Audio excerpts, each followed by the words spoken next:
நீலகிரியில் ஒரே நாளில் யானைகள் தாக்கி 2 உயிரிழந்த சம்பவம் மக்களிடையே பெரும் அச்சத்தை ஏற்படுத்தியுள்ளது. தொடர்ந்து நிகழும் யானை தாக்குதல் சம்பவங்களுக்கு முடிவு கட்டப்படுமா? பாதுகாப்பு நடவடிக்கைகள் தீவிரப்படுத்தப்படுமா? நீலகிரி மாவட்டத்தில் சமீப காலங்களாக யானைகளின் நடமாட்டம் நாளுக்கு நாள் அதிகரித்து வருகிறது. ஆட்கொள்ளி யானைகள் மனிதர்களை கண்டாலே வெகுண்டெழுந்து துரத்திச் செல்லும் சம்பவங்களும் அரங்கேறி வருகின்றன. சமீபத்தில் 12 பேரை தீர்த்து கட்டிவிட்டு சுதந்திரமாக சுற்றி வந்த ராதாகிருஷ்ணன் யானையை சுமார் 150 வனத்துறை மற்றும் கால்நடை மருத்துவர்கள் அடங்கிய குழு 5 நாட்களாக பின்தொடர்ந்து சென்று மயக்க ஊசி செலுத்தி பிடித்தனர்.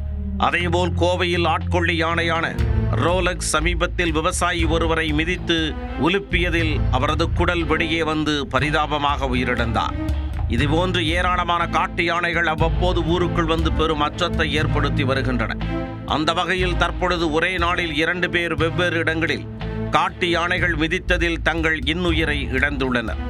உதகை அருகே உள்ள பொக்காபுரம் பகுதியில் 42 வயதான புட்மாதன் என்பவர் வனப்பகுதி வழியாக சோலூர் என்ற பகுதிக்கு சென்று கொண்டிருந்தார். அப்போது அப்பகுதியில் சுற்றித் திரிந்த ஒற்றை காட்டு யானை ஒன்று அவரை பார்த்ததும் துரத்த ஆரம்பித்தது.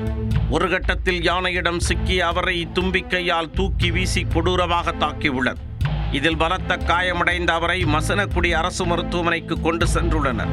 உடல்நிலை மோசமாக இருந்ததால் மேல் சிகிச்சைக்காக உதகைக்கு கொண்டு செல்லும் வழியில் பரிதாபமாக உயிரிழந்தார். மீண்டும் ஒரு யானை உயிர்களை பறித்து வரும் தகவலை கேட்ட அப்பகுதி மக்கள் அச்சத்தில் உறைந்து போய் உள்ளனர். காலையில் அரங்கேறிய இந்த சம்பவத்தின் அதிர்ச்சி அடங்குவதற்குள் இரவில் மற்றொரு சம்பவம் நடைபெற்றது. கூடலூரை அடுத்து உள்ள நிலாக்கோட்டை பகுதியில் 45 வயதான ராஜேஷ் என்பவரை யானை கொடூரமாக தாக்கி இருக்கிறது. இதில் அவர் சம்பவ இடத்திலேயே உயிரிழந்தார். ஒரே நாளில் 2 பேர் அடுத்தடுத்து யானைகள் தாக்கி உயிரிழந்திருப்பதால் அதிர்ந்து போன மக்கள் ராஜேஷின் உடலை வைத்து போராட்டத்தில் ஈடுபட்டனர். அப்போது அங்கு வந்த போலீசார் மற்றும் வனத்துறையினர் பேச்சுவார்த்தை நடத்தி அவரது உடலை மருத்துவமனைக்கு கொண்டு சென்றனர். இருப்பினும் ஆத்திரமடங்காத பொதுமக்கள் வியாழன் அதிகாலை நிலாக்கோட்டை பகுதியில் மீண்டும் சாலை மறியல் போராட்டத்தில் ஈடுபட்டனர். அவர்களிடம் பேச்சுவார்த்தை நடத்திய போலீசார் ராஜேஷை தாக்கி கொன்ற யானையை கும்கி யானைகள் உதவியுடன் தீவிரமாக கண்காணித்து அடர் வனப்பகுதிக்குள் விரட்டப்படும் என தெரிவித்தனர்.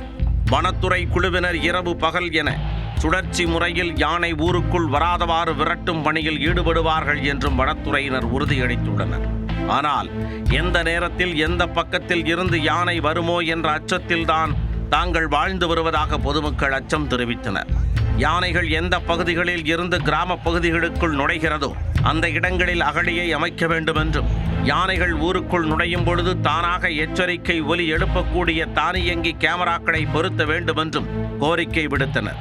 கூடலூர் சட்டமன்ற தொகுதியில் யானைகள் தாக்கி அடிக்கடி மனித உயிர்கள் பலியாகும் சம்பவங்கள் தொடர்ந்து கொண்டிருப்பது அப்பகுதி மக்கள் அனைவரையும் நிம்மதியை இழந்து நிலைகுலைய செய்துள்ளது.